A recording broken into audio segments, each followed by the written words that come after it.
Meus irmãos, a paz do Senhor, eu queria convidar vocês para nós nos colocarmos de pé. São 9 horas, hora do Observatório Nacional de Brasília. E o início da nossa escola dá-se regularmente no horário, pontualmente no horário.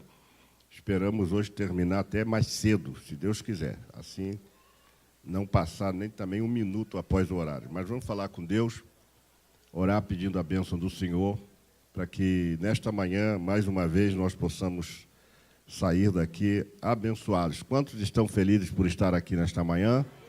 Vocês podem dizer graças a Deus. Senhor Deus, entramos na Tua doce presença, por Cristo Jesus, o nosso Senhor, com gratidão em nossos corações, pela noite que o Senhor nos deu, pelo momento de oração. Te agradecemos também por esta manhã linda que o Senhor nos concede, pelos irmãos que aqui estão, e queremos agradecer ao Senhor por tudo, porque só o Senhor é Deus. Nós te louvamos porque o Senhor tem nos abençoado, nos dado força para continuar. E aqui estamos mais uma vez na Escola Bíblica Dominical da Assembleia de Deus Betel para estudar a Tua Palavra. Dessa feita, vamos estudar sobre o governo do Senhor, sobre a nossa vida financeira. Nós contamos com a Tua cooperação, com a Tua ajuda, com a Tua direção, com a Tua inspiração, com a Tua unção, permitindo que este assunto seja absorvido com propriedade na mente de cada irmão e que eles possam praticar aquilo que a Tua Palavra nos ensina e que assim possamos ter uma vida melhor aqui nesta terra. Pai, abençoa cada irmão, dá a cada um a sabedoria do céu.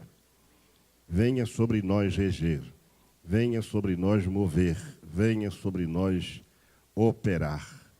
Permita que esta manhã seja uma manhã marcante, notória, e que o nosso coração saia daqui alegre e confiante que o Senhor sempre provê algo para as nossas vidas, seja no campo material, no campo espiritual, no campo financeiro, no campo social e também, ó Deus, conjugal.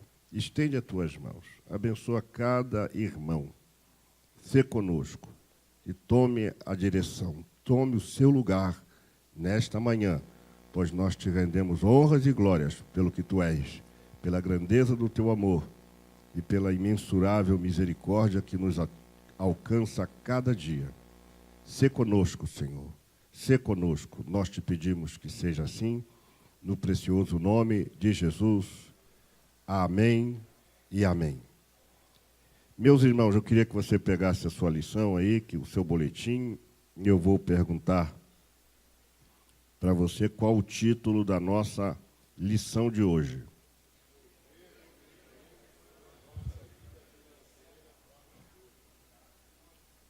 Texto bíblico, 1 de Timóteo 6, versos 7 a 12, eu vou ler o primeiro.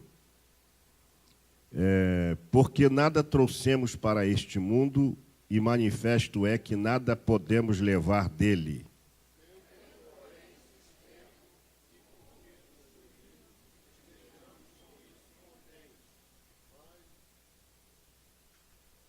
Mas os que querem ser ricos caem em tentação e em laço e em muitas concupiscências loucas e nocivas que submergem os homens na perdição e ruína.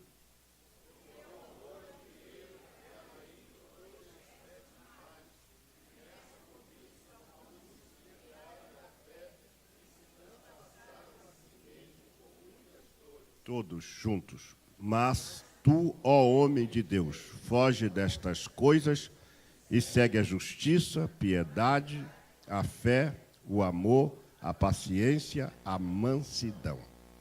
O texto áureo.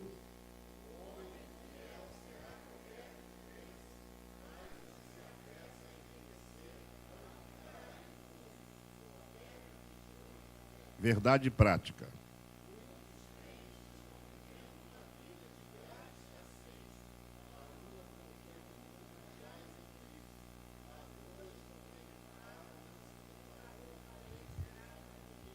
Pensamento da semana de Samuel Magalhães.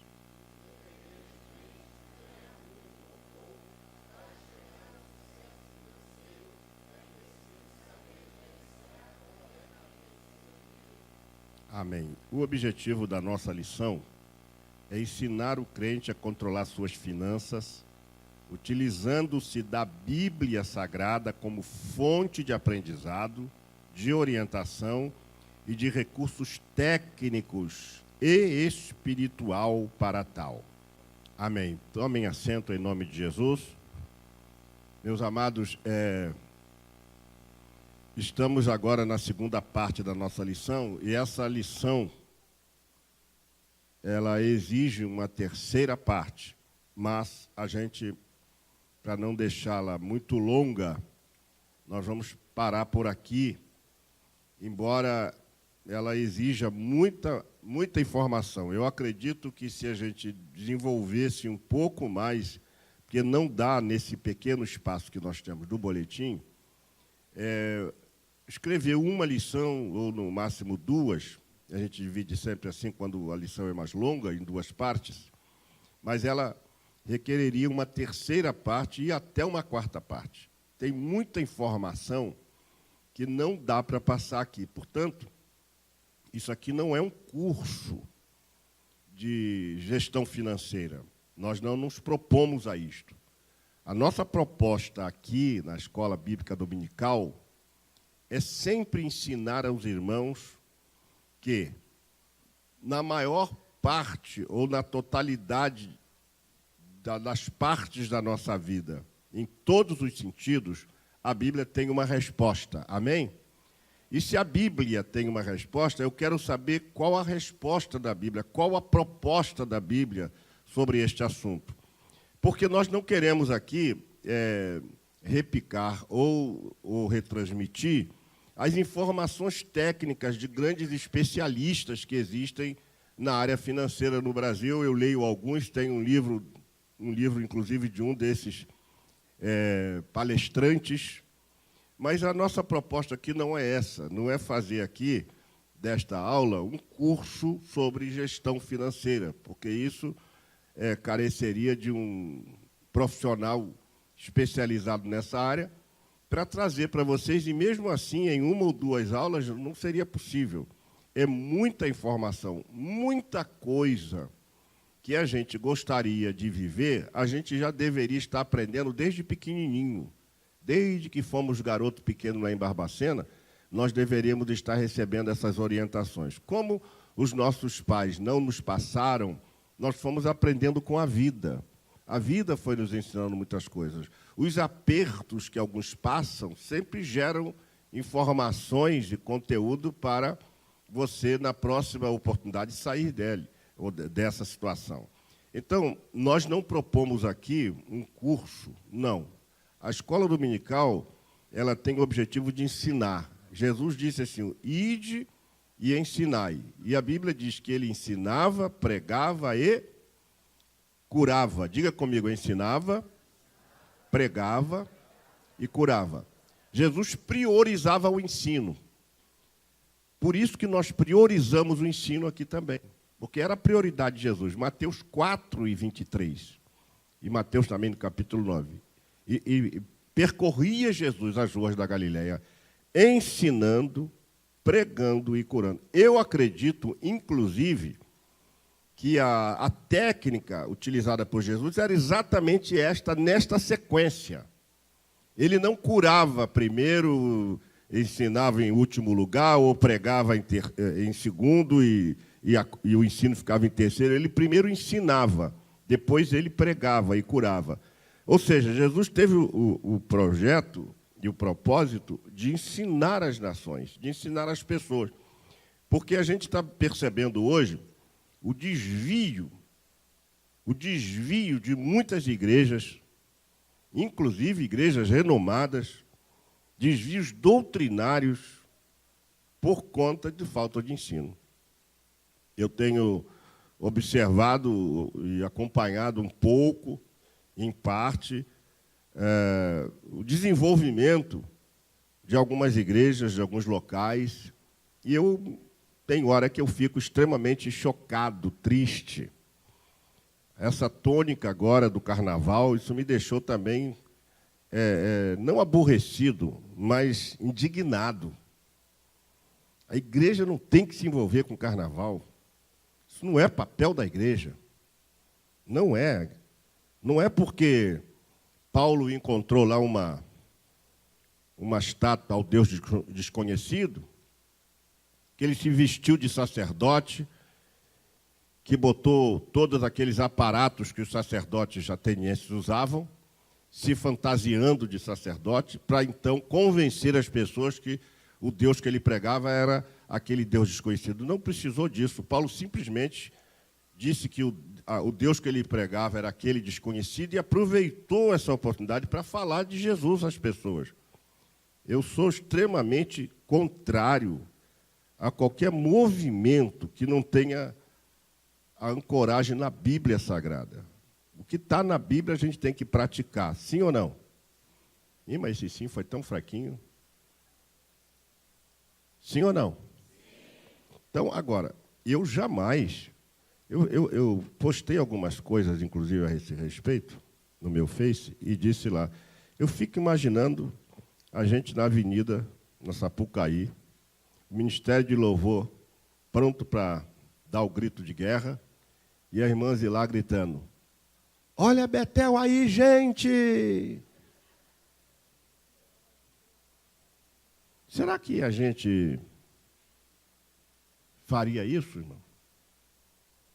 Então, a igreja, eu postei um novo pensamento, que eu gosto de botar os meus pensamentos primeiramente no Face. Que a hora que eu estou escrevendo algumas lições de manhã, e eu estou escrevendo 2 lições.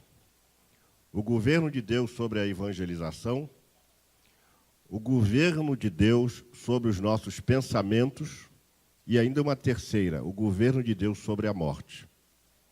Estou escrevendo essas lições. A lição sobre o pensamento, eu já vi que em 2 lições vai ficar estreito, mas nós precisamos saber o que é o pensamento, como é que ele se forma, como é que ele exerce influência na nossa vida, o que a Bíblia diz sobre os nossos pensamentos, como monitorar os nossos pensamentos, quais os segredos que a Bíblia usa para nós debelarmos os maus pensamentos e quais os resultados dos maus pensamentos e dos bons pensamentos. Enfim, eu estou fazendo um estudo bem didático, que seja sequencial, lógico e psicológico. Então, isso é extremamente demorado, porque eu tenho que estudar essas matérias. Eu não sou especialista, então eu tenho que estudar. Então, eu estou escrevendo. À medida que eu travo um pouco, me vem um pensamento. Eu corro e coloco no Face. E eu coloquei uma postagem sobre essa questão da modernidade. A igreja está ficando muito moderna, não é? Sim ou não? Aí eu coloquei que Deus não nos chamou para sermos modernos, mas para sermos mordomos. E se somos mordomos, nós temos que prestar conta. Vamos dar continuidade à lição de domingo passado. Diga comigo, Deus quer ter primazia de tudo que Ele nos dá.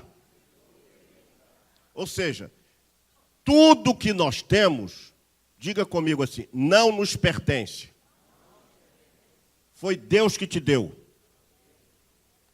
Se a gente não tiver essa consciência, nós seremos extremamente egoístas, achando que foram pelos nossos esforços, pela nossa capacidade, pelo nosso talento. Tudo que você tem foi Deus que te deu.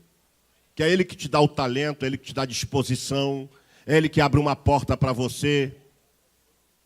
Se você tem alguma coisa, não se esqueça. Salmo 24, versículo 1. Do Senhor é a terra e a sua plenitude. Tudo é de Deus. Seus filhos são de Deus, seu carro é de Deus, sua casa é de Deus. E se você não pensar assim, você está na contramão da Bíblia. Porque foi Deus que te deu tudo. E a gente tem que agradecer a Deus. Eu agradeço a Deus tudo que eu tenho, porque foi Deus que me deu. Tem até uma canção que diz, não tem? Foi Deus que me deu, foi Deus que me deu. Com o irmão Lázaro. Então Deus deu tudo para a gente.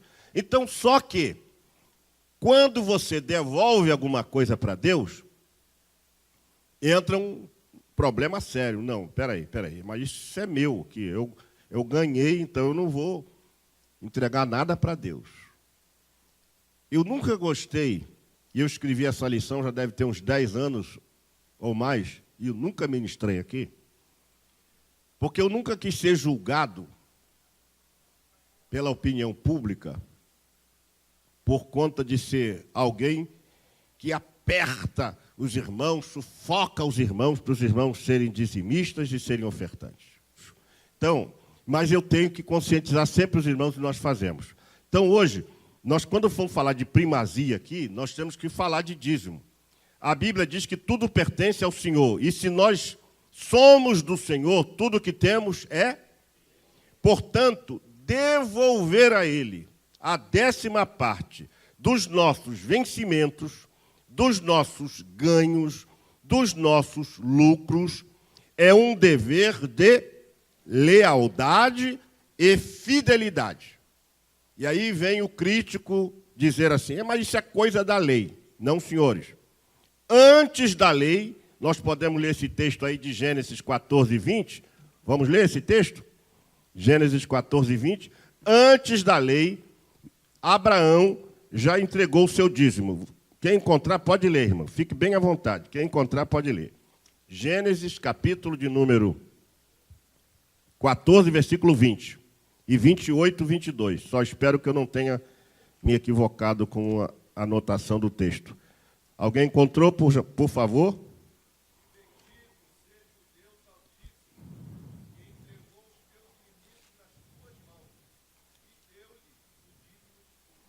Isso foi na lei, na graça ou nos profetas? Antes da lei. Capítulo 28, versículo 22. O que nós lemos aí? 28, 22. Diz o texto. E esta pedra que tenho posto por coluna será a casa de Deus. E de tudo quanto me deres, certamente te darei. Quem disse isso, irmãos? Quem disse isso? Jacó, irmãos. Quem falou isso? Jacó. E Deus abençoou Jacó, irmãos? Sim ou não? Quando Jacó saiu da casa de Labão, ele estava milionário. Deus abençoou ele em tudo. Então, ele prometeu a Deus. E Deus foi lá em cima de Jacó cobrar ele. Se eu não prometeu, tem que cumprir. Aí Labão saiu para matar. Labão ia matar Jacó. Não tenham dúvida. Mas Deus não permitiu. Deus interferiu num sonho e freou Labão para que ele entendesse que Jacó tinha um compromisso com ele. Então, antes da lei, já existia o dízimo. Não é coisa da lei. Agora vamos ver na lei, em Levítico, capítulo 27. Os obreiros podem me ajudar, e tendo aberta a Bíblia nesses textos, que me facilita bastante. O capítulo 27, versículo 32. No tocante a todas as dízimas de vacas, olha só, dízimas de vacas e ovelhas, de tudo que passar debaixo da vara, o dízimo será santo ao... Isso está onde, irmãos? Isso está em que momento da história? Está na lei. Agora já entramos na lei.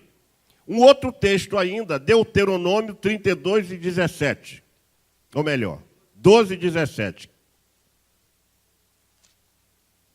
Diz o texto: nas tuas portas não poderás comer o dízimo do teu cereal, nem do teu mosto, nem do teu azeite, nem as primogenituras das tuas vacas, nem das tuas ovelhas, nem nenhum dos teus votos que houveres votado, nem as tuas ofertas voluntárias, nem as ofertas alçadas da tua mão. Então não poderás comer o dízimo do seu cereal. Essa parte, um décimo, né? Ou melhor, a 10ª parte tinha que ser, diga comigo, devolvida ao Senhor. Então vocês têm aí uma informação antes da lei, uma informação na lei, e isso aí tem muita informação na lei, mas vamos para os profetas. Em Malaquias, capítulo de número 3, versículo 10. Se você já deixou aberta a sua Bíblia aí, obreiro, me ajude aí, vai facilitar aqui. Eu estou com a Bíblia nova, para mim é um pouco mais difícil o manuseio dela. Vocês já poderiam me ajudar aí, deixando aberta no texto. 3 e 10. Diz assim: trazei todos os dízimos à casa do tesouro para que haja mantimento na minha casa. Depois fazei prova de mim. Diz o Senhor dos Exércitos: se eu não vos abrir as janelas do céu e não derramar sobre vós uma bênção tal que dela vos advenha a maior abastança.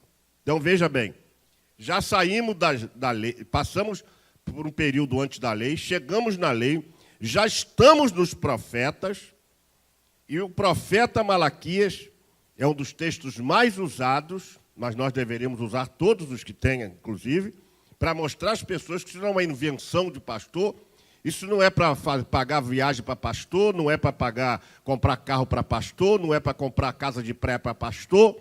E se isso está ocorrendo, isso aí é uma excrescência teológica, isso aqui é para a mantença da casa de Deus. E se a casa de Deus, se a gente levar a sério a administração daquilo que é de Deus, com certeza quem é abençoado é o povo. Vocês são abençoados, sim ou não? Então, se vocês são abençoados, é porque a igreja também tem dízimo. Porque se a gente fosse viver das ofertas alçadas, as ofertas alçadas não dá para pagar a tinta e a mão de obra para fazer só uma parte, 10% do que foi feito naquela lateral. Vocês vão chegar lá, vão ver aquilo tudo pintadinho, a lateral toda arrumadinha. Agora, terminando ali, nós vamos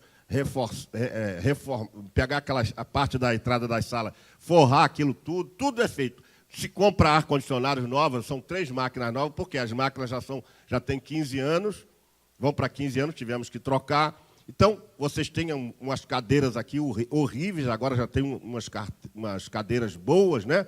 As nossas cadeiras aqui é aquela mais baratinha que tinha no mercado. Hoje vocês têm uma cadeira mais confortável. Vocês tinham um chão aqui que não era de granito, a metade era de ardosa e a outra parte a irmã Zilá sabe explicar melhor, porque ela se ajoelhava com papelão, sim ou não? Botava papelão para se ajoelhar, porque não tinha. Vocês não tinham um púlpito planejado exclusivamente para Betel, que é esse aqui. Foi planejado exclusivamente, que eu planejei para a igreja. Desculpe o eu aí, mas não é que eu não quis procurar ninguém. Eu pedi a Deus para me dar um... E eu gostei desse púlpito. Ele é diferente de todo. Você não vai encontrar um parecido. Então, tudo que nós temos aqui, um som de qualidade, salas, nós temos médico para atender, nós temos dentista, nós temos psicólogo, nós temos nutricionista, a doutora Lígia, que está entre nós. Enfim, tudo isso é feito com o dízimo dos irmãos. Amém? Porque as ofertas, irmão, mal pagaria, vamos dizer assim, a funcionária. Se somar tudo. Inclusive, nós estamos publicando agora as ofertas. Alguém falou: pastor, você vai fazer isso? Eu falei: vou. Porque do lado de fora, quando as pessoas passam a ver essa estrutura, devem pensar assim: lá entra dinheiro à beça. Sim ou não? Já falaram isso. Lá é uma igreja de rico. Tem alguém rico aqui, irmão?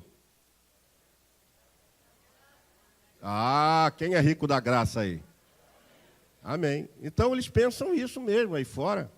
Agora, por quê? Porque o dízimo aqui é utilizado para o bem do povo, para abençoar o povo. Então, sai dos profetas e vai para a graça. O que diz aí Mateus 23 e 23?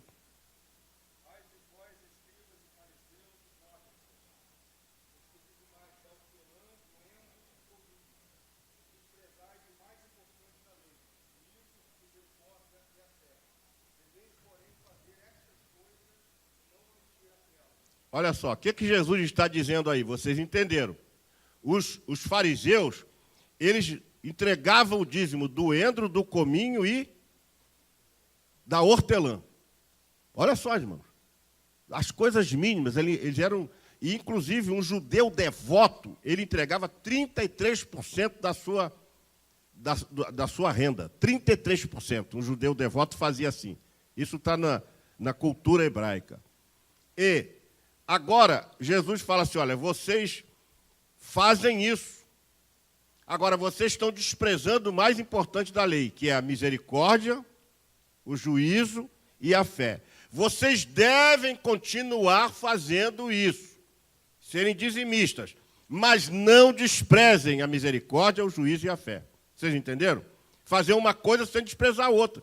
Então, não basta você ser dizimista também, se Jesus está dizendo que você tem que praticar a justiça, a misericórdia e a fé. Isso tem que caminhar juntos também. Então, Jesus está falando isso aqui agora, lá em Hebreus, capítulo 7. Quem pode ler?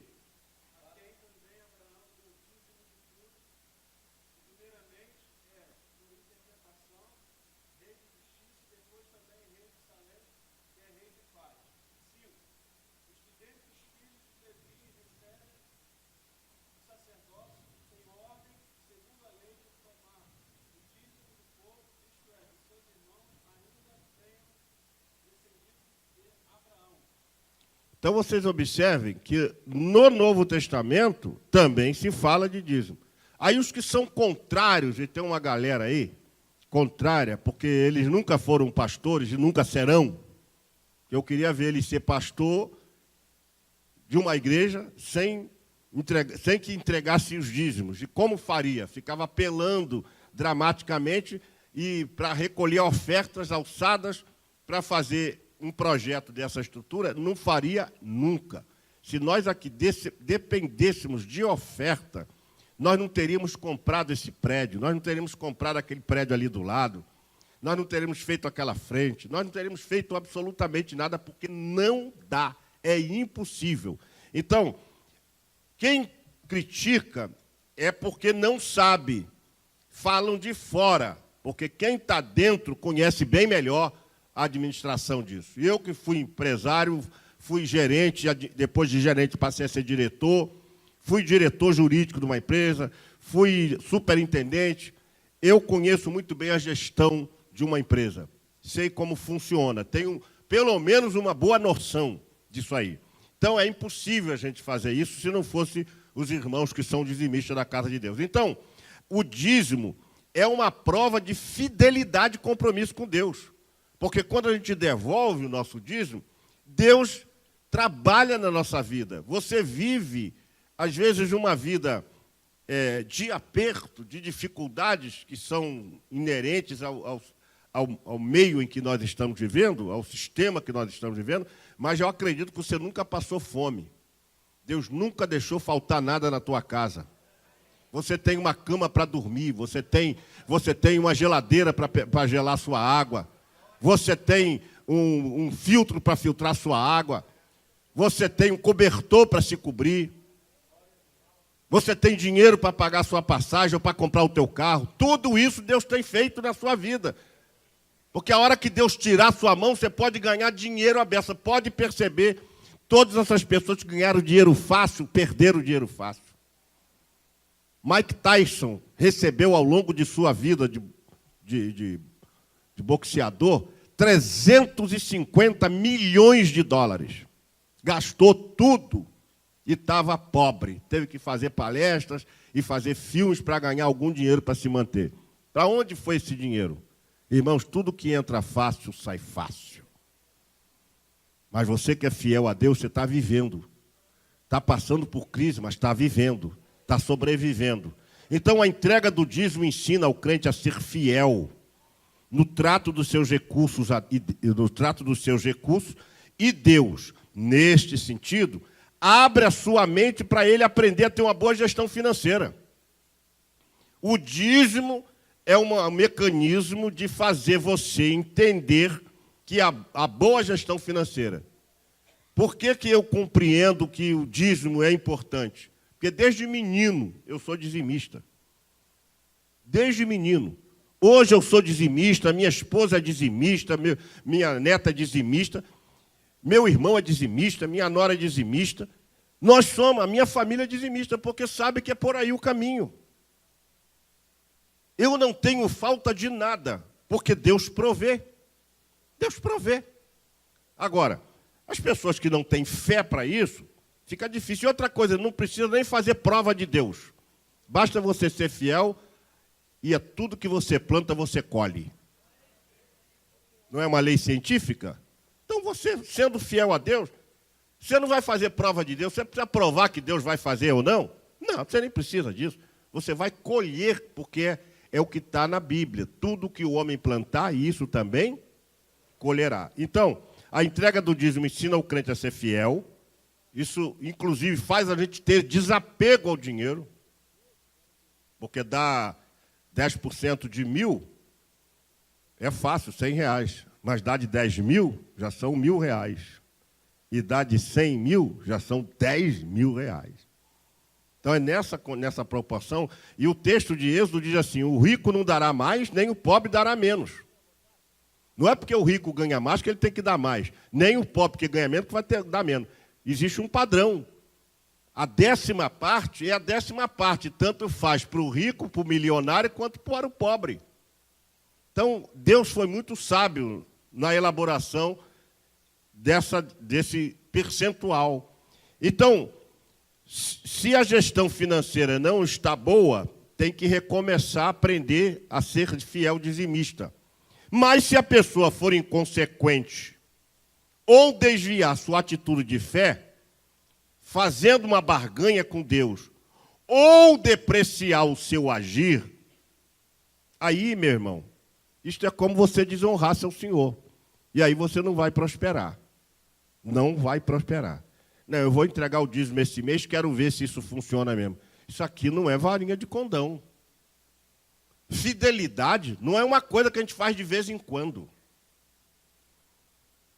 Fidelidade é ato contínuo. A Bíblia diz que Jesus foi fiel até a morte, e morte de cruz. Ser fiel durante um mês, 2 meses, 3 meses, isso não é fidelidade. O dízimo não é uma questão sazonal, não é para ser agora, depois o mês que vem, depois no outro eu não posso, aí o ano que vem eu começo. Então, nesse sentido, a gente não aprende essa boa gestão financeira. Então, a pessoa acaba se tornando inconsequente. Primeiro, porque não entrega o dízimo, ou desvia sua atitude de fé. Se você tem fé, você está investindo numa boa terra. Quantos irmãos aqui que entregavam dízimo de R$10 e hoje já entregam dízimos altos? O que aconteceu com eles? Os carros que se paravam aqui na frente eram um horror. Hoje você chega aqui e vê se a maioria, uma boa parte pelo menos, tem carros e carros bons. Sim ou não? Como é que aconteceu esse milagre? Por que a gente tinha aqui uma estrutura ruim e hoje temos uma estrutura melhor? E ainda podemos ter mais. E podemos ter melhor, podemos melhorar muito mais. Então, essa fidelidade, ela não pode ser quebrada pela nossa inconsequência. Ademais, isso é um desvio da sua fé, porque você tem fé só de vez em quando. Mas um mês você tem fé, já no outro você não tem. Então, a fé, ela também tem que ser contínua. Se tudo que deves guardar, guarda também a tua fé. Mantenha ela assim. Uma outra coisa, fazer barganha com Deus. Eu vou dar porque Deus, se Deus me abençoar, eu vou dar. Se Deus não me abençoar, eu não dou.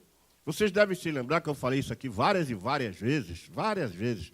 Cheguei até, já tem irmão até que guardou a palavra grega que eu falava, Hebreus 11:6. Porque é necessário que aquele que se aproxima de Deus creia que Ele existe e é galardoador dos que o buscam. Quando a gente está falando isso, eu me lembro aqui, eu falei várias vezes e vou repetir sempre isso. A palavra grega, que se aproxima de Deus, é uma palavra grega chamada exetousin. E toda palavra no grego que começa com E, por exemplo, eclesia, não é eclesia, é eclesia. É um movimento para fora, começa com E. Toda palavra grega que começa com E e K, na transliteração, é um movimento para fora. É um movimento para fora. Então, quando a Bíblia diz, aquele que faz um movimento em direção a Deus, Deus é galardoador. Tem uma tradução que diz que Deus é doador. Eu entendo a palavra galardoador e doador como retribuidor. Ou seja, quando você faz alguma coisa na direção de Deus, movimentando-se na direção dele, Ele vai te retribuir. A grande questão é que a gente quer ver isso de uma forma sobrenatural. Não é assim. Eu já disse aqui, irmãos, já preguei isso, já falei isso no debate. O grande problema de muitos crentes ainda hoje é querer sobrenaturalizar o mundo físico e real. O que é isso, pastor? Você tem que ver um anjo, você tem que ver uma sarça ardendo, você tem que ver algum movimento para você acreditar. Não precisa. O mundo tem um curso natural. Por que Deus não impediu que aquele cidadão lá na Austrália matasse 49 pessoas, que vai chegar a 50 se já não chegou? Por quê? Porque o mundo tem que ter um curso natural. Quem tem que tomar os cuidados são os próprios homens. A Bíblia diz, se o Senhor não guardar a cidade, em vão vigiam os sentinelas, mas não obsta os sentinelas. Por que nós temos segurança? Chegou um irmão e falou assim, pastor, vocês têm segurança na igreja? E a fé? Eu falei, irmão, não tenho segurança, não tenho sentinelas. Que a Bíblia diz, se o Senhor não guardar a cidade, em vão vigiar os sentinelas. Então nós temos sentinelas sim, para vigiar os carros dos irmãos ali, embora não seja de nossa responsabilidade vigiar carro de ninguém. Mas a gente faz isso por amor, para mostrar uma forma de retribuição e carinho, bota ali 2 seguranças ali, sempre tem alguém ali que está olhando os carros, olhando alguma situação estranha. Além disso, nós temos sistema de segurança interno, 2 sistemas, por sinal. Aqui em cima nós temos câmeras, temos espaço aqui onde a pessoa entrar vai detonar 2 alarmes. Então a gente faz isso porque isso é a sentinela, mas não obsta, mas quem dá proteção é Deus. Senão, meus irmãos, vocês andavam no carro, o pastor ungiu o carro, pronto, ninguém vai assaltar esse carro. E quem disse que não vai? Quem disse que não vai roubar teu carro? Você que vigia. Você que tem que ser o sentinela. Agora, Deus vai te guardar. Agora, você tem que ser sentinela. A grande questão é que nós queremos sobrenaturalizar tudo. Eu sempre digo aqui, vou repetir, quando eu morrer, alguém vai sinalizar isso. A vida tem que ter um curso natural. E não um curso sobrenatural. Deus não fica fazendo pirotecnia, coisas espetaculares para o homem ver ele. Deus já fez isso. Deus escreveu este livro abençoado, mandou para a gente, e Deus fez a natureza. Então são 2 livros. A natureza e a Bíblia Sagrada, para a gente ler e saber como é que Deus age. E a gente quer ver, se não vê um anjo, a gente não faz nada. Por isso que o Evangelho está pegando 2 extremos, o do fanatismo e do formalismo. Está faltando equilíbrio, está faltando sabedoria, porque Deus o curso vai não. Você não vai ver nenhuma coisa, você não vai ver. Olha só, a Bíblia, quando fala daquele garoto que tinha 5 pães e 2 peixes, depois da oração, as pessoas iam tirando o pão e o pão nunca que acabava. Não ia caindo o pão do céu, isso não vem mais. Foi na época dos filhos de Israel no deserto. Como é que ia saber fazer pão no deserto, meu irmão? Como é que ia ter carne no deserto? Não tinha, Deus mandou do céu. Deus mandou codornizes levar, mandou um animal lá, uma ave, levar os corvos, levar comida para Elias. Mas hoje não, hoje as coisas vão acontecer. Deus vai usar um irmão para ir na tua casa. Então, o curso da vida hoje tem que ser natural. Quem quiser andar sobre o mar, que ande. Mas o máximo que você vai conseguir é dar um testemunho aqui que não vai mudar nada. Se você andar sobre o mar igual Pedro tentou andar, não vai mudar nada. Algum irmão aqui vai ser abençoado com isso? Não vai. Então, essa história de Pedro, que Pedro tinha fé, andou sobre o mar, irmão, não adiantou nada Pedro andar sobre as águas. Nada. Jesus disse a Pedro, agora volta para o barco, pega no remo e vão lá para Betsaida. Eu vou só te ajudar vocês a acabar com essa tempestade para vocês irem mais rápido. Vocês estão demorando muito. Mas Jesus podia dizer, Pedro, vai sobre o mar.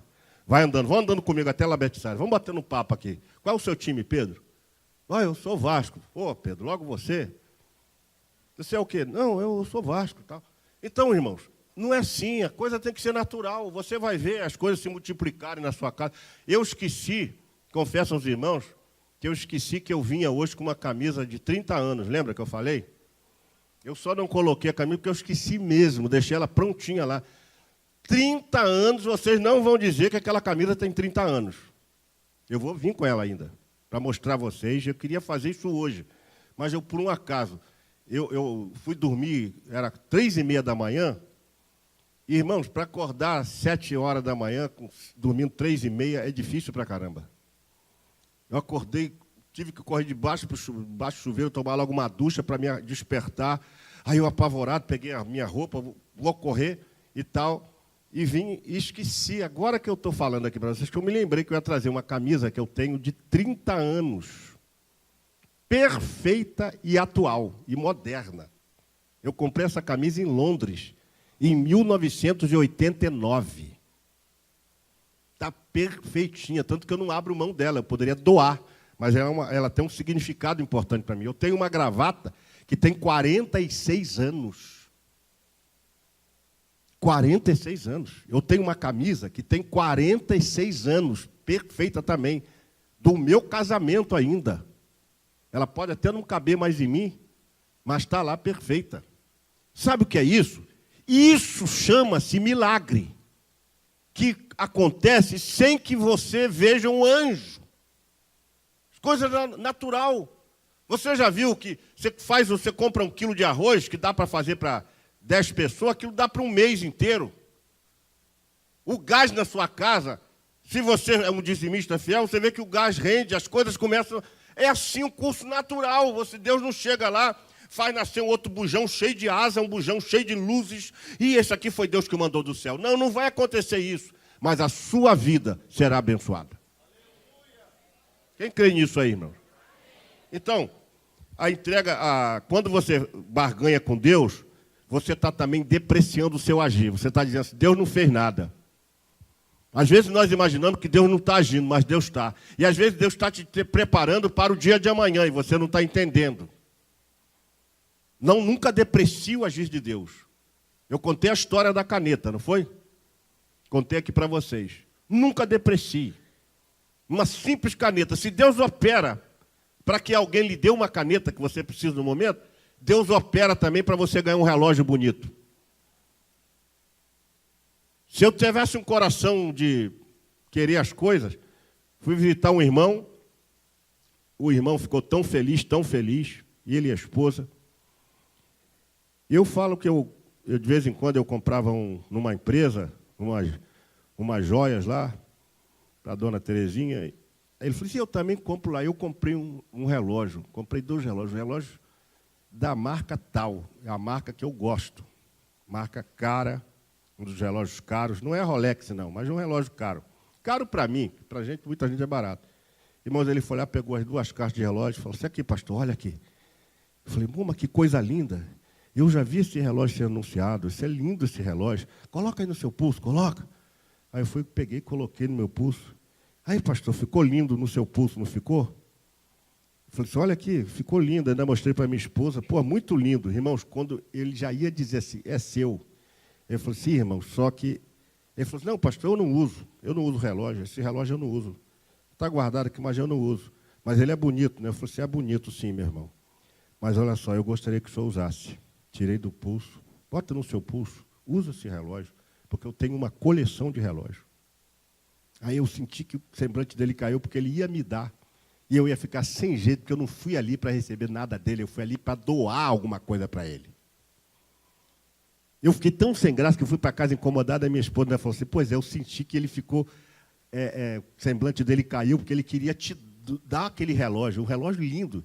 Ele ia te dar e você cortou o barato dele. Não é que eu cortei o barato, eu não fui ali para receber nada dele. Eu fui ali para abençoar ele, para orar por ele. E ele ficou tão feliz, nós ficamos mais de 3 horas na casa dele. Por isso que eu não consigo fazer isso. Minha esposa, não, nós vamos fazer visita de médico. Eu falei, depende do médico. Se for um cirurgião, pode levar 3 horas, 4 horas. Então, irmãos, é isso que acontece. Agora, eu poderia, se eu fosse um olho grande, não é verdade? Eu falei, pô, lindo esse relógio. Pô, já vou profetizar que ele é meu, não é assim? Pronto, ele vai, é seu então. Mas eu fiquei sem graça, eu falei assim, irmão, não, vai usar, o senhor vai usar sim. Ah, mas eu não usaria esse relógio desse São Gonçalo. Não, usa. Que isso, meu irmão? Usa o seu relógio, sim, é uma benção. Eu tenho muito relógio, eu tenho uma coleção de relógios. Tenho mesmo. Aí ele ficou sem graça, não quis mais me doar. Mas é isso que você vê. Deus te propicia as coisas que você até já tem. Aí o que você faz? Doa para outro. Eu separei lá um monte de camisa, que eu não vou usar mais, que eu não tenho condição de usar. Peguei calça, sapatos, falei, vou botar isso numa bolsa, vou doar. Eu doei mais ou menos 8 ternos meus. E teve um irmãozinho que não tinha terno, eu doei, o terno ficou apertado nele, eu comprei um novo e mandei para ele, com camisa, gravata, e ele chorou, se ajoelhou no chão, chorou tanto, orou tanto por mim, que é por isso que eu sou abençoado. Deus abençoe. Por quê, irmãos? Se você tem, abra também teu coração. Deus age nessas coisas. Você imagina, esse irmão que orou por mim, vocês acham que Deus não ouviu essa oração, está me abençoando, porque ele não tinha um terno, ele foi consagrado a presbítero, não tinha terno. Pois eu mandei um terno novinho, entrei na loja, comprei e dei para ele, por causa do tamanho dele. Então Deus abençoa. E você passa a ser bênção na vida das pessoas. Ontem foram 2 senhores na minha casa, da Águas Niterói, e eles chegaram lá e, depois que estava no meio do serviço, ele pegou a conta, ficou olhando assim e falou assim, o senhor é o pastor Paulo Afonso Generoso? Eu falei, sou eu mesmo. Meu Deus, que honra estar aqui com o senhor. Pastor, olha aqui, pastor, estou todo arrepiado, pastor. Mas ele é homem, viu, irmão? Rapaz, ficou todo arrepiado. Olha aqui, pastor, como é que eu estou de encontrar o senhor aqui. Meu Deus, que... Pastor, posso tirar uma foto com o senhor? Rapaz, eu estou de camisa. Não, pastor, deixa eu tirar uma foto. Tira aí, meu amigo, tira uma foto dele. A outra falou, não, eu também quero, você tira uma foto minha. Os rapazes ficaram tão felizes, eu fui lá no meu gabinete, peguei 2 livros, autografei e dei a ele. Aí ligou para o chefe dele, não acredito que vocês estão aí, eu perdi a bênção. Eu fui aí, não consegui falar com esse homem. Poxa, vocês ganharam até livro, que bênção, ainda tomaram café na minha casa, comeram biscoito e tudo mais. Eles ficaram tão felizes, aquilo ali ganhou um dia. Eu falei, quem sou eu para vocês ficarem arrepiados assim, rapaz? Mas é o carinho, irmãos. Vocês não têm noção de quantas pessoas me conhecem. Nesse Rio de Janeiro e Brasil. Não tem noção. A Rádio Melodia alcança muita gente. E eu fui numa loja lá também, na região dos Lagos. Quando o camarada soube que era eu, ele ficou tão feliz que ele chamou um empregado. Vem cá, tira uma foto aqui com o pastor. Tira uma foto aqui com o pastor. Me tira aqui, vem cá. Irmãos, isso é gratificante por um lado. Isso não me envaidece, nem um pouquinho. Porque se tem uma coisa que eu pedi a Deus, é me dar uma vacina, Senhor. Mas deixa eu adiantar aqui que eu já falei demais e não falei nada até agora.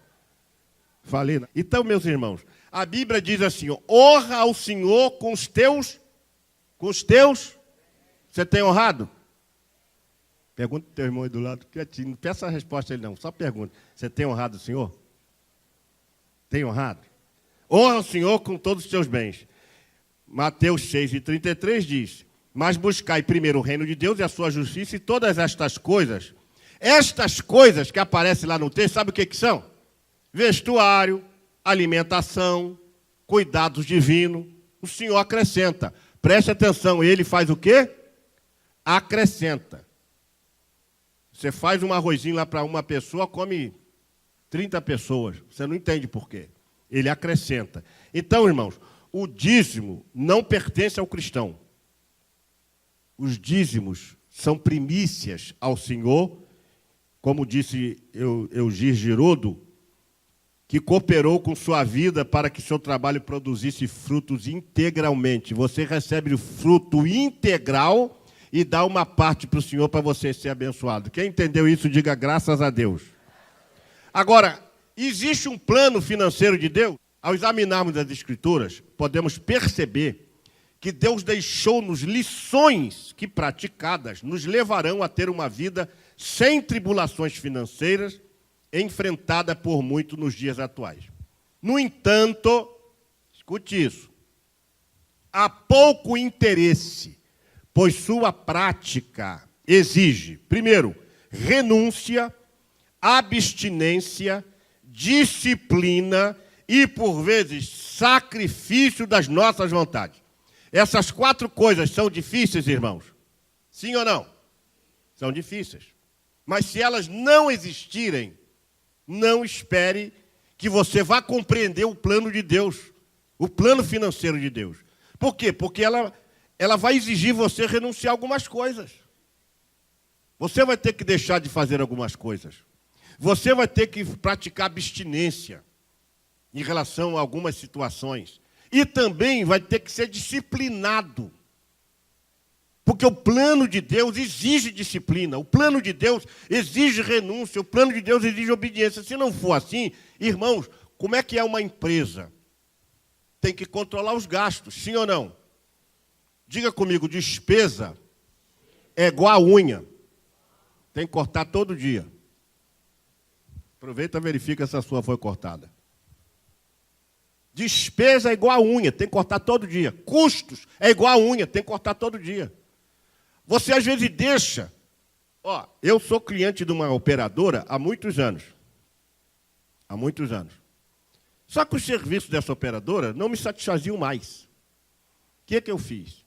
Para cancelar uma operadora dessa, irmãos, é um sacrifício, sim ou não? Que dificuldade. Eu fiquei mais de 1 hora para tentar convencer a moça que eu não queria mais e não consegui desistir. Mandei o meu filho, tu vai ficar a manhã toda aí, até tu conseguir. Só sai daí quando tu conseguir desligar esse negócio. Portanto, eu não tenho mais um telefone fixo para passar para vocês vão ter que ligar para o meu celular. Cancelei o meu telefone fixo. Por quê? Porque eu estava pagando um valor com benefício, desse tamanho. Então, o que eu fiz? Cancelei. Então, você tem que estar atento às suas coisas. Sua conta de luz veio alta, você tem que verificar. A conta veio alta, um vizinho pegou lá um ponto seu, fez um gato, você não está nem sabendo, está pagando conta para o vizinho. Então, irmãos, quando a gente tem que entrar no plano de Deus, nós temos que ter abstinência, renúncia, disciplina e, às vezes, sacrificar a nossa vontade. Porque tem hora que você quer porque quer comprar aquilo, o filho quer o tênis Nike, tem que ser Nike. Eu estou falando Nike, mas agora já nem tem, mas é outro, né? E você não, tu vai levar o Kibamba mesmo. Não dá para comprar o Nike. Você vai levar o Kibamba. Não é o Kibamba que a gente usava? O Alpargata? Que chute. Tu vai levar o que chute. Mas eu não quero isso, meu filho. Eu não tenho como comprar para você isso aqui. Aí você tem que olhar a sua realidade. Não adianta você fazer nada fora da sua realidade. Você vai sacrificar, como fez uma colega nossa. Comprou um celular caro para o filho, um iPhone para o filho. Ou então tu vai comprar com o que você gosta, como aconteceu com uma irmã, e depois vem me pedir emprestado. Eu disse que eu não emprestava. Ela disse, mas meu marido vai me bater, então a senhora corre para a delegacia primeiro. Eu não vou emprestar dinheiro à senhora para pagar seu cartão de crédito, minha irmã. Para tu comprar o que você queria. E por que a senhora... porque eu tinha vontade de ter, meu irmão. Tem vontade de ter. Segura a tua vontade, meu irmão. Agora, você não quer segurar a sua vontade, não quer renunciar, não quer sacrificar a sua vontade, então você vai se enrolar. Aí depois você chega, pastor, estou todo enrolado. Mas como é que foi? Então, essa questão, o plano de Deus tem início no Gênesis e se consolida no Novo Testamento. Vocês querem ver?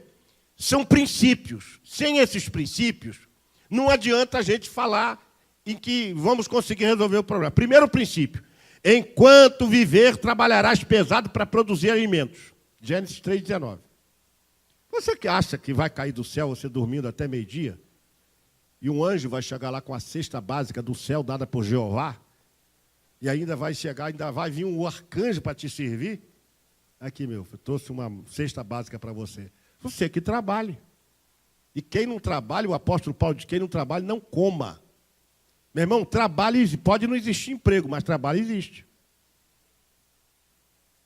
Pergunta hoje se seu filho, com 14, 15 anos, vai querer trabalhar como servente de pedreiro.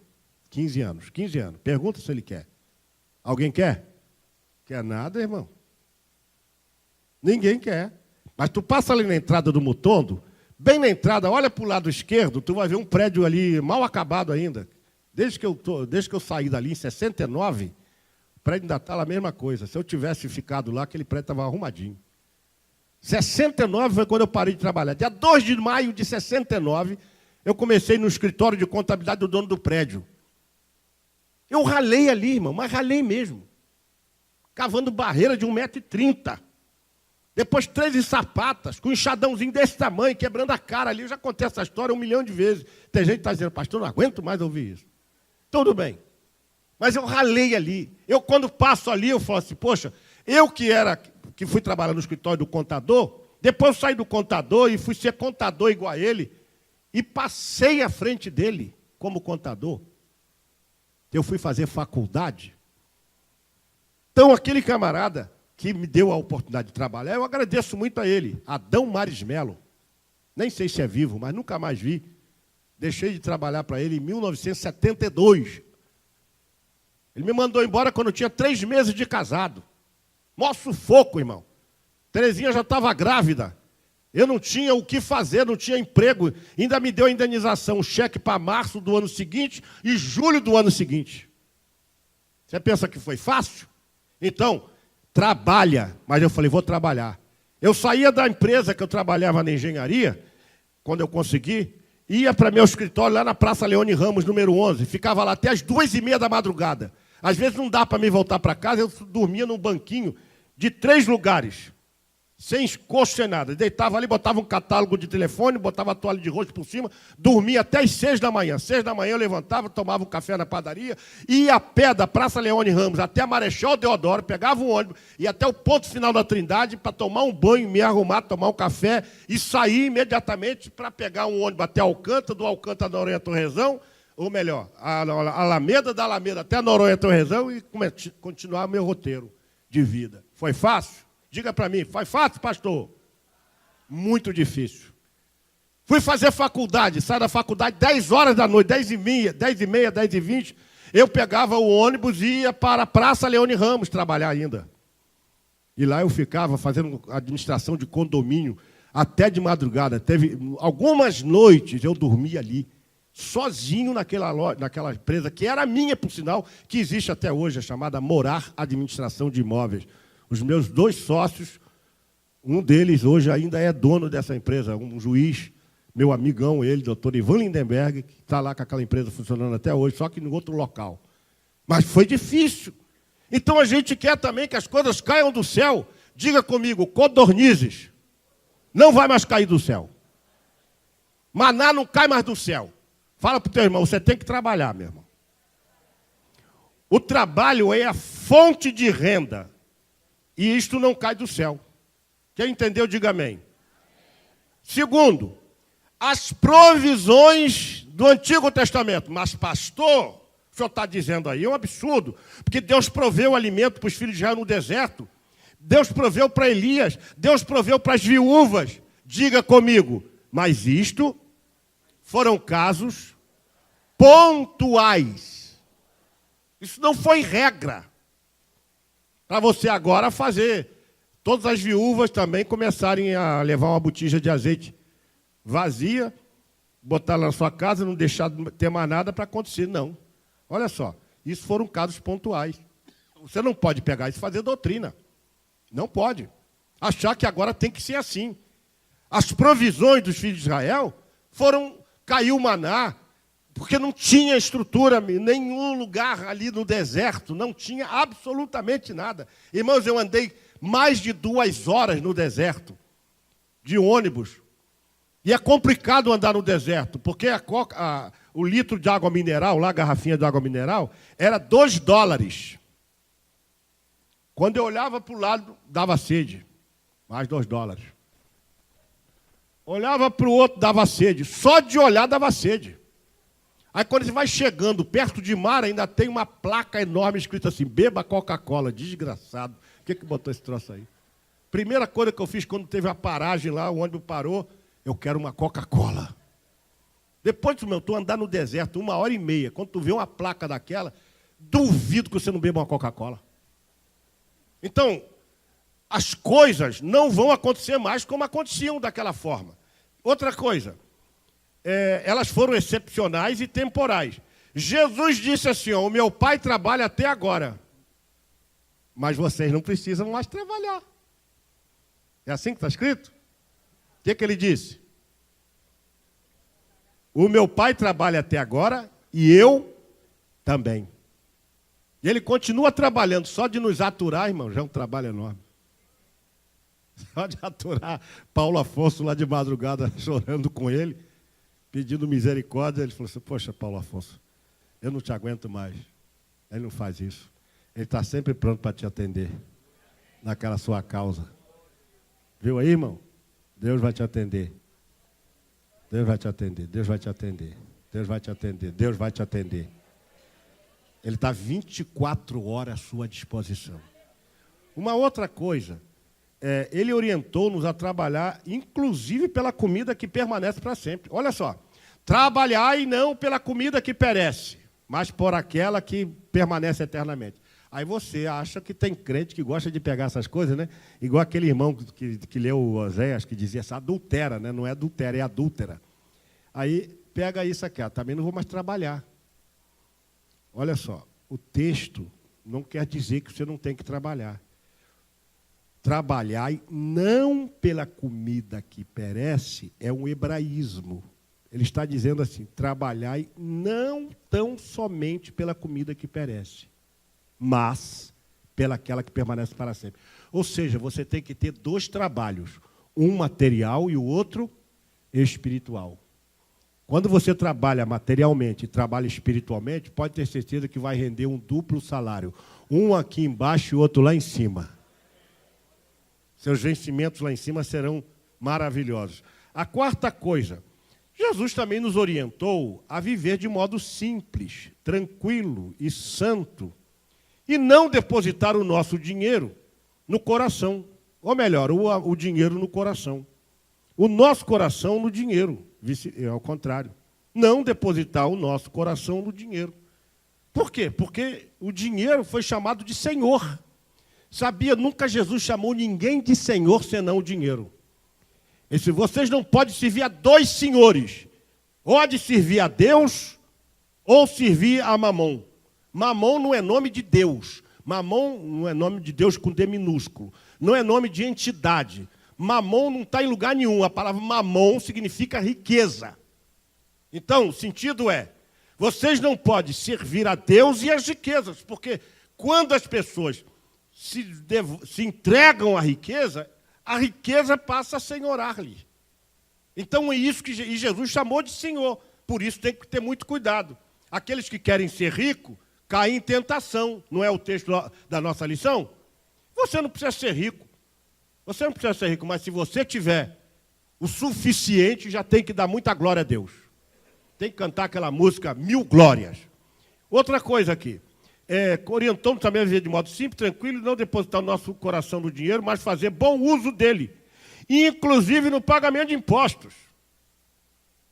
Aí Jesus pega os sonegadores pelo pé. A gente sabe que o governo, o leão é voraz. A gente sabe que o governo tenta tirar de todos da mesma forma. Ele agora criou essa maquininha de dinheiro através das multas. As multas são absurdos, porque ele viu que todo mundo tem um carro e todo mundo esquece, todo mundo ultrapassa. Às vezes você não quer nem ultrapassar, você está despercebido. Já aconteceu isso comigo. Mas você vai pagar uma multa de 980, de 1.000 e pouco, de 500 e pouco. E o caixa do governo, eu peguei o balanço do Detran, eu fiquei espantado com o valor da multa, da receita de multa. É um absurdo. Isso é representativo para o Estado e para o município. Por isso que eles fazem isso. Então, você tem que ter cuidado. Infelizmente, é melhor tu respeitar a lei do que você pagar uma multa.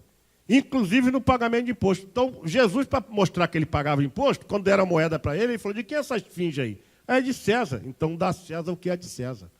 E quando não tinha dinheiro, ele mandou, Pedro, vai lá, pega um peixe lá para mim. Pega lá, lança o anzol lá, pega um peixe. Tinha um peixe, tadinho, que jogaram uma moeda no rio, ou no mar, é uma lagoa, né? No Lagoa de Genezaré e Mar de Galileia, tudo a mesma coisa. O danado do bichinho ficou engasgado com aquela moeda. Ficou lá, cló, cló, né? E o bichinho nadava mais com aquela moeda. Então Jesus falou, vamos fazer um bem a ele. Tu vai pegar aquela moeda e vai pagar o imposto. E pagou o imposto. Ele libertou o peixe daquela moeda que estava entalada, porque tem gente que está com a moeda entalada na garganta, só Jesus mesmo para tirar. E ainda, além de fazer esse milagre, ele pagou o imposto. Paga por mim e por ti, embora eles não tivessem obrigação de pagar. Então, irmão, pagar o imposto é devido. Tem gente que não paga o IPTU para depois fazer assim, não, quando vier anistia eu pago. Não faz isso, não. Vai que não venha. Aí, quando você for pagar, já está penhorado. E aí vai criar problemas. Então, pague o seu imposto. O que mais, pastor? Existe uma estatística muito interessante acerca do dinheiro do Novo Testamento. 215 versículos falam de fé. 218 falam de salvação. E 2.084 versículos falam a respeito de finanças e dinheiro. Portanto, se você achar que dinheiro e finança não é importante na Bíblia, meu irmão, você está enganado. Fala mais de dinheiro e finanças do que de céu e do que de fé, do que salvação. Porque é importante. Quem está entendendo o mistério aí? Está entendendo aí o manto, irmão? Está entendendo? Por que alguns não conseguem controlar a sua vida financeira? Certo autor escreveu o seguinte: tem muita gente se achando capaz de governar, poucos são capazes de administrar suas próprias finanças domésticas. Tem muita gente se achando capaz de governar, poucos são capazes de administrar sua própria finança doméstica. Como é que vai querer governar um país, um estado? Como é que vai querer governar uma cidade? Como é que vai querer governar uma empresa se não sabe governar? Então é preciso governar. E como é que começa a gente aprendendo? Em casa. Quem sabe controlar suas finanças, amanhã saberá controlar as finanças de uma igreja. Amanhã saberá controlar as finanças de uma empresa. Amanhã poderá controlar as finanças do município, do estado e até mesmo do Brasil. Quando este fato estiver acontecendo, é fundamental parar tudo, diga comigo, parar tudo, e observar o seguinte, ou seja, você está vivendo um momento meio de descontrole financeiro, para tudo. Qual o segredo? Mais uma vez, para tudo. Faça um balanço. Faça um balanço. Você vai verificar o seguinte, primeira coisa que nós temos que entender, reconheça sua dificuldade em governar seus recursos. Primeiro, faz o quê? De administrar seus recursos. Fale com Deus sobre isso. Tem que orar. Irmãos, a gente às vezes tem um medo de falar com Deus certas coisas que estão dentro da gente. Se você gosta daquela mulher do quarto andar, fala com Deus que você gosta. Está apaixonado por ela. Meu Deus, não posso ver aquela mulher. Eu fico doido, Senhor. Você vai falar com quem? Vai falar comigo? Vai falar com o pastor Anderson? Fala com Deus. Abra teu coração. Tudo que você fizer de certo ou de errado, fale com Deus. Tem algo estranho na tua vida? Fala com Deus. Tudo, Deus quer isso, irmãos, que a gente seja sincero, sincera. Não adianta você chegar com uma máscara para Deus e dizer, Deus, eu quero, abençoa a minha vida, abençoa isso, aquilo. Primeiro você bota para fora o que está tirando a tua bênção. E depois você pede a Deus para te abençoar. Isso chama-se transparência. Deus não quer trabalhar com mascarados. Quem gosta de trabalhar com mascarado é as escolas de samba, o carnaval. Mas Deus quer transparência. Então, no momento que você fala para Deus as suas mazelas, mas ele já sabe. Sim, mas se com a tua boca confessar para ele vai te abençoar. A Bíblia fala lá, se confessarmos os nossos pecados. Como é que você não confessa? A confissão é fundamental para você encontrar de Deus uma resposta e uma orientação para os seus fracassos. Está errado. Você está com problema? Deus, está acontecendo isso. Fala com Deus. Eu tenho hora que... Olha, me desculpe em falar essa palavra. Isso é terrível, né? Ninguém gosta de ouvir essa palavra. Eu também não gosto, não. Eu vou falar agora para você entender. Você tem que vomitar. Faz um vômito, bota tudo para fora. Esvazia você daquelas mazelas, aquilo que está te incomodando. Você não gosta do irmão, não gosta daquilo, não quer isso, você não aceita. Tudo. Bota para fora e deixa Deus agir em seu favor, porque Deus quer agir em seu favor. Quem está entendendo aí, meus irmãos? Então, reconheça a sua dificuldade. Entenda que Deus não vai fazer milagre para você ficar rico. Riqueza é um dom. Mas o milagre é para a sua abastança. Aquela mulher, vai, vende tudo e vive do resto. O profeta disse, não, tem muito azeite? E venda tudo, minha filha, e se dá bem agora. Não. Pague a sua conta. Depois viva do que sobrar.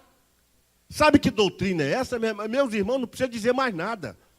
Deus não vai fazer milagre para você ficar cheio de dívidas lá e depois curtindo com Rolls Royce aqui, como é que chama lá o outro carro aí famoso? O Maserati. Tu passa com Maserati. Tem muita gente andando de Maserati, mas que está amassado lá no SPC, lá no Serasa, devendo banco, devendo a todo mundo. Tem um monte de picareta fazendo isso. Você não é, Deus não quer você assim. Deus quer você correto. Você anda de um ônibus, mas você está com a sua cabeça erguida e Deus está sendo glorificado. O teu vizinho vê você simples, mas vê a bênção de Deus sobre a tua vida. Então, irmãos, reconheça que o mundo não é a arte do desejável, mas do possível. Nem tudo que você quer. Eu queria ter um Maserati. Eu fui em Dubai e achei, meu irmão, que coisa linda aqueles carros. Cada um, aqueles roncos, eu pensava que era moto. Não era moto, não é só os caras passando toda hora. Só dá Ferrari. Eu fui num hotel que o hambúrguer custava R$750. R$750. É claro que eu não fui comer um hambúrguer, mas que eu fui ver, fui. Eu fui ver os carros, os Porsches, Maserati, os Bentley, tantas. Eu olhava assim, meu irmão, que coisa, que riqueza. Só riqueza. Entendeu? Fui lá num lugar chamado Palmeiras. Não é Palmeira aqui de São Gonçalo, não. Palmeiras. Irmãos, quando eu cheguei lá, o cara falou assim, olha, o guia falando assim, olha, vocês estão vendo aqui, se vocês comprarem um dos apartamentos aqui, vocês ganham um brinde. E sabe qual era o brinde? Um Lamborghini 0 km na garagem. Para você, imagina, eu nem perguntei o preço. Adianta perguntar? Eu falei assim, se eu pudesse ter um apartamento aqui. A praia artificial, irmã, a praia são 10 metros, ela vai daqui lá na porta. Você não pode passar água, 1 bilhão de litros por dia dessalinizado, é isso que fala? 1 bilhão por dia. Eles pegam a água, tiram o sal da água e a água fica potável. Aí fizeram uma praia artificial, que lá não tem praia, é deserto. Aí todo mundo vai para o japonês, então, correndo lá para a praia, mas só pode ir até 10 metros. Um lugar rico, muito rico. Tanto que a classificação do shopping é o seguinte, lugar dos bilionários, dos milionários, dos ricos e praça de alimentação. Lindo, lindo. Mas aí, o mundo não é arte do desejável, o mundo é a arte do possível. Você não pode ter um Maserati, compra um Fusca mesmo, meu irmão. Ora bolas, eu tive tanto Fusquinha e foi uma bênção na minha vida. Entenda que pedidos a Deus com motivação errada não serão atendidos. Pare de pedir a Deus uma coisa que Deus não vai te atender porque a motivação é errada. O que você está pedindo para Deus? Com a motivação errada, Deus não vai te dar. E Deus sonda o teu coração. Antes que a palavra, antes que o pensamento chegue na tua mente, no teu coração, que está aqui, Deus já sabe qual é o teu propósito e Deus já sabe o que vai acontecer. Então, Deus às vezes não dá. É a mesma coisa do teu filho com 12 anos, o pastor tem um garoto de 6 anos, né? Se ele diz, papai, me dá um carro, você vai dar? Não vai. Ele não tem maturidade para ter um carro. Então, não peça a Deus alguma coisa que Deus não vai te dar. Seja objetivo, seja lógico. Agora, entenda que pedidos com motivação errada não serão atendidos. Peça primeiramente a Deus sabedoria. Antes de você pedir a Deus para te fazer, te dar dinheiro, por exemplo, peça a Deus sabedoria. Você quer riqueza? Antes da riqueza, pede a Deus o quê? Se Salomão não tivesse o dom da sabedoria, ele teria gasto 150 bilhões e você não ia saber para quê. O que ele fez com 150 bilhões? Construiu um templo para adoração a Deus. 153 no site americano. 153, eu boto um pouquinho para baixo. 150 bilhões de reais na construção do templo de Salomão. Muito dinheiro. Por isso que eu não chamo aquele templo ali de São Paulo de Templo de Salomão. Aquele é templo do Salocedo. É Salomão misturado com Macedo. O templo de Salomão era uma coisa extraordinariamente rica. Ah, mas por que gastou aquele dinheiro? Porque Deus autorizou a fazer. Que Deus está dizendo, eu sou o dono da prata e do ouro. Tanto que na época de Salomão as pessoas achavam prata assim na rua. Ó. Achava na rua, caminhava via prata. Prata não tinha tanto valor. Né?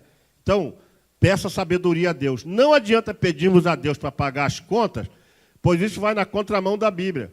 O autor Tiago Carossi escreveu assim, não peça dinheiro a Deus, peça sabedoria. De nada adianta receber algo dele que você não sabe gerenciar. Olha só, você pede a Deus, eu queria ganhar 1 milhão. Mas você não sabe gerenciar 1 milhão? Tu vai sair comprando lembrancinha para todo mundo? Não é isso? O crente tem que parar com esse negócio de comprar lembrancinha. Eu tenho um amigo que trabalha na televisão, eu não tenho mais contato com ele, ele falou assim, pastor, isso é coisa de pobre. Pobre que gosta de dar lembrancinha, o rico não faz isso não. Manda um cartão bonito. A gente gosta de comprar lembrancinha. Vai lá na Rua da Alfândega, Buenos Aires, Senhor dos Passos, Regente Feijó, aí entra naquelas lojas dos chineses, compra uma lembrancinha para cada neto, para cada sobrinho, tem 38 sobrinhos. Aí quando chega no mês seguinte, vem a conta para pagar o cartão de crédito. Meu Deus, onde eu gastei isso? Isso é um absurdo, está errado. Não vou pagar, vou entrar com uma ação no juizado especial de pequenas causas. Ô, irmão, para com isso. Diga assim, para com isso. Então vamos lá, não peça dinheiro a Deus, peça o quê? Sabedoria. Por último aqui, e não é o último não, ai meu Deus. Meu Deus, como é que eu estou perdido hoje? Eu tenho que seguir a lição mesmo, vou deixar de trazer o roteiro. Creia, diga comigo, creia. Nem tudo está perdido. Há soluções aplicáveis à crise. Outra coisa, eu tenho um bom livro lá, que eu não vou dizer o nome do autor, mas vocês devem desconfiar. Ele fala que nós temos que esperar um libertador financeiro. Vocês conhecem esse autor? Nem que corte o meu nome, eu vou dizer que é Michael Murdock. Nem que corte minha cabeça, eu vou dizer que é ele. Meu irmão, me perdoe, Michael Murdock. Não existe libertador financeiro. Eu não espero nenhum libertador financeiro. Essas propostas são vaticínios, são profecias dos pregadores da prosperidade. Como é que vai vir um libertador financeiro? Você fica esperando que apareça um libertador financeiro? É igual aquelas irmãs que ficam esperando um noivo. E nunca vai evangelizar para ganhar pelo menos uma alma para Jesus. Quem sabe o seu próprio marido. Né? Evangeliza nos quartel que você vai conseguir alguma coisa. Então, não faz isso, fica esperando, cai do céu. Então, libertador financeiro não existe. Isso é o Seller of Illusion. Se eu não falei besteira, é vendedor de ilusão. Você quer esperar um libertador financeiro? Você sabe o que está esperando? Um vendedor de ilusões. A vida real é real. 63 milhões de pessoas estão endividadas. Quantos milhões de pessoas?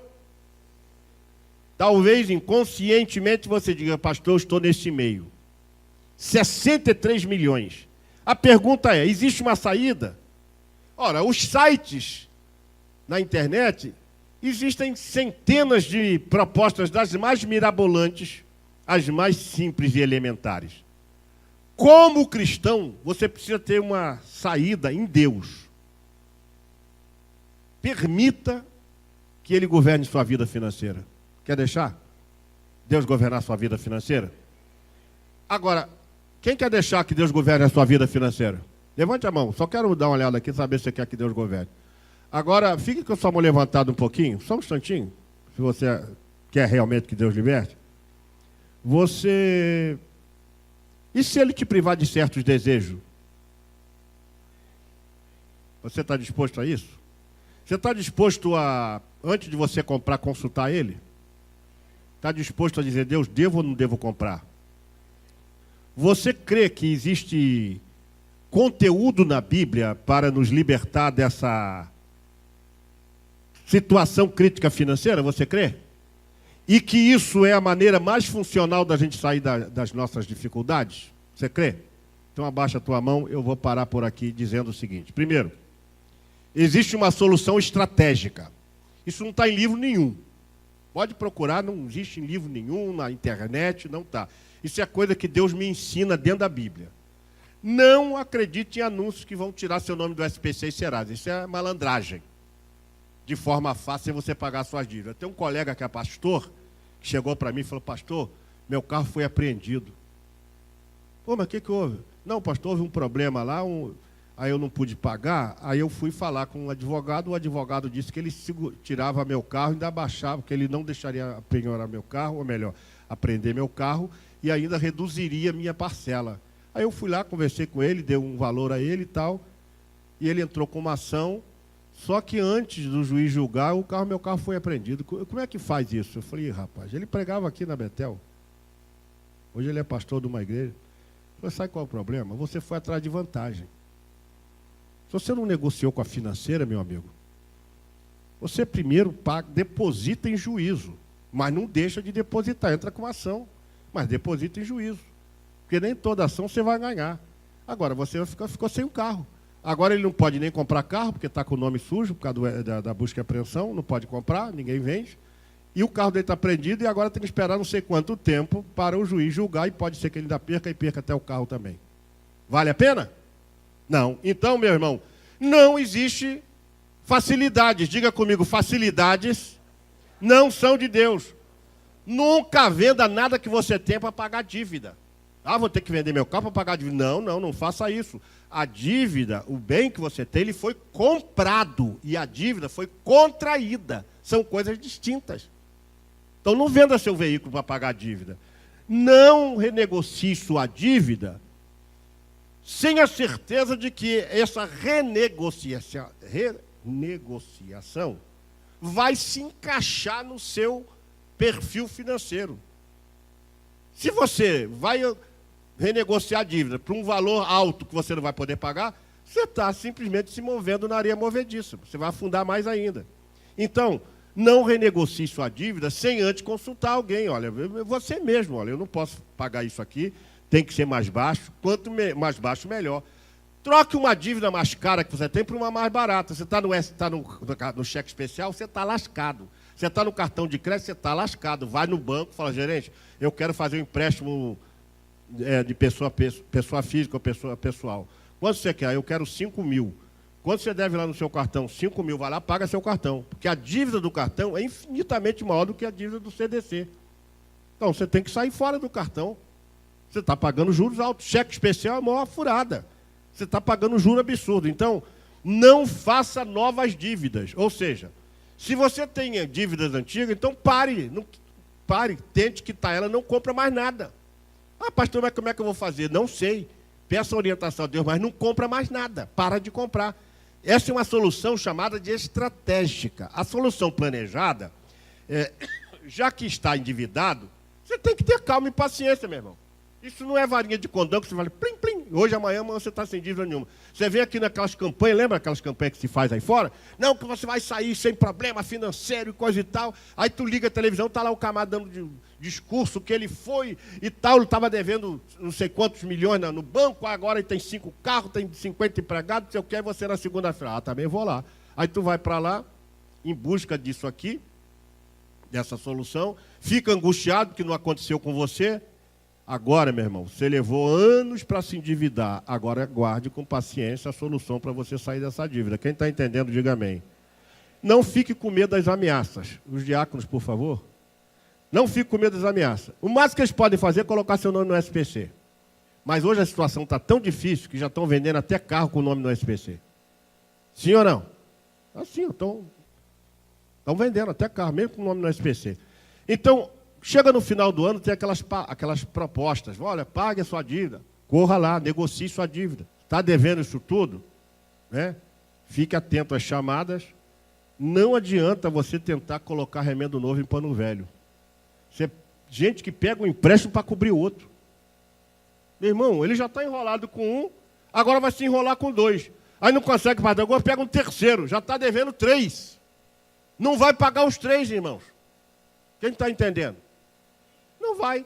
Porque ele está devendo 5 parcelas aqui, aí pega um outro para pagar as 5 parcelas. Ele não consegue pagar as 5 parcelas, já está devendo aqui. Aí daqui a pouco ele vai e faz um terceiro. E tem uns que fazem até um quarto. E depois do quarto, entra no banheiro. Senta no vaso, dá descarga e diz adeus, mundo ingrato.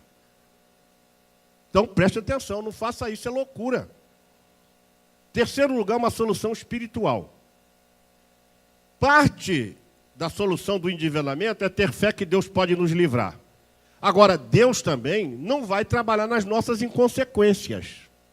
Porque senão você vai continuar sendo sempre inconsequente. Preste atenção nisso, leia aí, ó. Se pela fé tirar um fosso da fraqueza, por que você não pode tirar a solução de onde não tem solução mais? Quem crê que Deus pode fazer isso? Não tem solução. Agora você tem que ter fé.